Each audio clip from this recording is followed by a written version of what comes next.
நவராத்திரி ஸ்பெஷலாக இன்றைக்கி சிவப்பு அவல் புட்டு எப்படி பண்ணுறதுன்னு தான் பார்க்க போகிறோம். 9 நாளில் ஏதாவது ஒரு நாள் இந்த ரெசிப்பியை நீங்கள் ட்ரை பண்ணலாம். 1 கப் சிவப்பு அவல் எடுத்துக்கோங்க.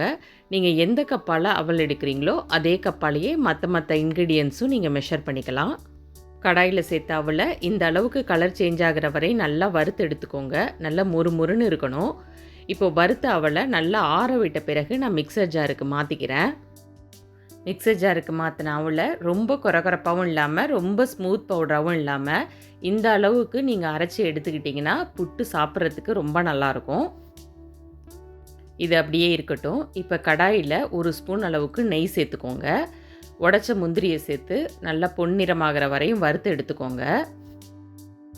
பூஜா டைமில் மட்டும் இல்லைங்க, அப்பப்போ நீங்கள் பிரேக்ஃபாஸ்ட்டுக்கு பதிலாக கூட இதை ட்ரை பண்ணலாம். எப்போவும் இட்லி தோசை சாப்பிட்றதுக்கு பசங்களுக்கு போர் அடிச்சிடும். அது மாதிரி டைமில் இது மாதிரி ஹெல்த்தியாக செஞ்சு கொடுத்தீங்கன்னா அவங்களும் ரொம்ப விரும்பி சாப்பிடுவாங்க. வறுத்த முந்திரியை தனியாக எடுத்து வச்சுடுங்க. மீதி இருக்கிற நெய்யில் 1/2 கப் துருவின தேங்காய் சேர்த்து வறுத்துக்கோங்க. எந்த கப்பில் நீங்கள் அவல் எடுத்தீங்களோ அதே கப்லேயே தேங்காவை மெஷர் பண்ணி எடுத்துக்கோங்க. 1/2 கப் தேங்காய் போதுமானதாக இருக்கும். இதை ஒரு 2 நிமிஷத்துக்கு கலந்து விடுங்க. 2 நிமிஷத்துக்கு கலந்து விட்டால் போதும். பொன்னிறமாகிற வரையும் வறுக்கணுங்கிறது இல்லை. இது கூட பொடிச்ச அவளையும் சேர்த்து கலந்துக்கோங்க. அவலை நல்லா வறுத்து தான் பொடி பண்ணியிருக்கோம். ரொம்ப நேரம் வறுக்க தேவையில்லை. தேங்காவோட நல்லா மிக்ஸ் பண்ணி விட்ட பிறகு இதில் கொஞ்சமாக உப்பு சேர்த்துக்கோங்க. இது ஸ்வீட்டுக்கு இன்னும் கொஞ்சம் டேஸ்ட்டை கொடுக்கும். கொஞ்சமாக ஏலக்காய் தூளும் சேர்த்து நல்லா கலந்துக்கோங்க. 1 கப் காய்ச்சி ஆற வச்ச பாலை சேர்த்துக்கணும். 1 கப் அவளுக்கு 1 கப் பால் சரியாக இருக்கும். இருந்தாலும் நான் 3/4 கப் பால் மட்டும் சேர்த்து முதல்ல கலந்து பார்த்துக்கிறேன். தேவைப்பட்டுச்சுன்னா மீதி இருக்கிற 1/4 கப் பாலையும் சேர்த்து கலந்துக்கலாம். இப்போ பார்த்தீங்கன்னா கலந்து விட்ட பிறகு இன்னும் 1/4 கப் தேவைப்படுது. அதனால் அதையும் சேர்த்து நல்லா மிக்ஸ் பண்ணி விட்டுக்கிறேன். பாலோடு சேர்த்து மிக்ஸ் பண்ணும்போது முதல்ல கொஞ்சம் கட்டி கட்டியாக இருக்கும். நல்லா கரண்டியாலேயே அழுத்தம் கொடுத்து கலந்து விட்டுக்கோங்க. ஸ்டவ்வை ஆஃப் பண்ணிவிட்டு 1 நிமிஷத்துக்கு நல்லா மிக்ஸ் பண்ணி விட்டுக்கோங்க. நல்லா அழுத்தம் கொடுத்து மிக்ஸ் பண்ணி விட்டுட்டே இருந்தீங்கன்னா நல்லா உதிரி உதிரியாக வந்துடும்.